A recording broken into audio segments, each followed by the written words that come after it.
How to build unity with those of different beliefs. Let's face it, we're all probably getting pretty tired of the acrimonious dialogue and rhetoric that's going on in our culture. It's incredibly incendiary speech, vitriolic, hateful, and I just want to see our culture to be able to unify without compromise.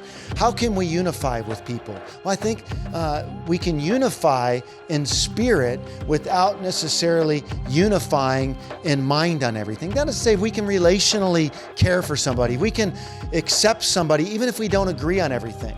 But when we're talking to somebody who has an alternative worldview or viewpoint, I think we should learn to listen. Assume that they have something to teach us.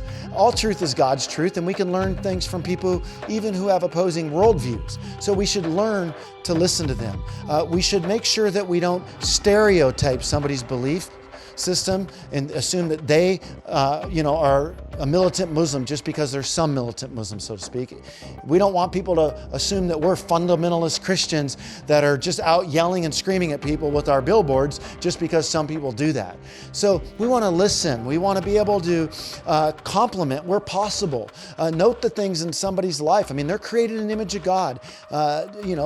Pay a compliment to somebody. Let them know that you genuinely want to hear. Ask them how it is they have arrived at the perspective that they do have. Ask them why it is that they don't believe in Jesus, what it is that turns them off to Christ.